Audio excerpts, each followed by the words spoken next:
This is episode 1 of my series Breaking Down Project 2026 that was just released by the Heritage Foundation. Make sure you're following, like this video, share it, and do the buttons.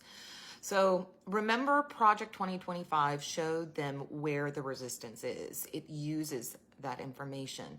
This document shows how power plans to survive elections, courts, and any kind of public backlash.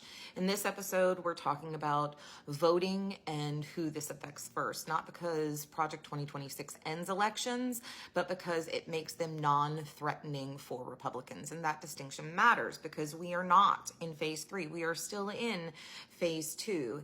In modern authoritarian takeovers, phase 2 is where institutions are pressured, rules are rewritten, and systems are adjusted before anything even looks dramatic. Project 2026 is the bridge to phase 3. When people hear authoritarian takeover, they imagine canceled election, tanks in the street. That's not how this works in 2025. Phase 3 doesn't cancel election. It engineers them. Project 2026 barely even talks about voting. And when it does, it uses one phrase over and over and over again. That phrase is election integrity. And while that might sound neutral, it is absolutely not. Under that heading, the document explicitly calls for required proof of citizenship from the U.S., opposing general election oversight, and returning election authority to the states under the guise of stopping voter fraud. None of this stops fraud. I want to be clear. Voter fraud is actually already extremely rare.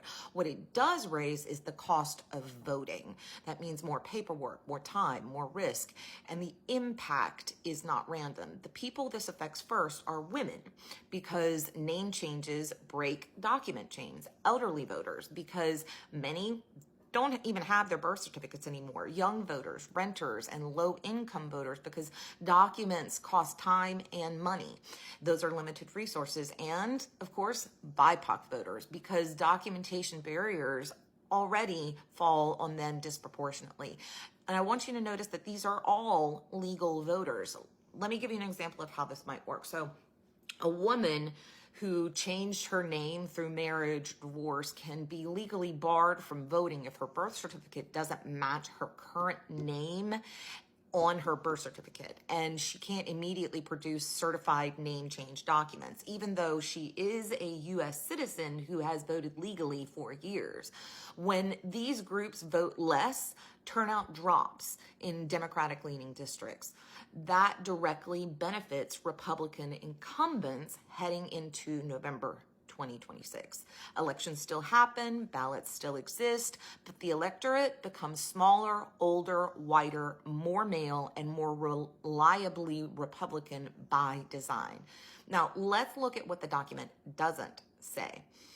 Project 2026 never mentions gerrymandering. That is intentional. Instead, it repeatedly pushes states' rights and attacks federal election oversight, giving Republican-controlled states room to draw aggressive maps that with very little interference. Courts have largely stepped back from stopping any kind of bipartisan gerrymandering. Once those maps are locked in, voters can't undo them for years, decades.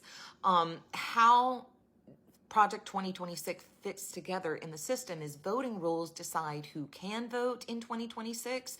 Maps decide whose vote matters in 2026. You don't cancel elections. You make them predictable. That's why this is happening now.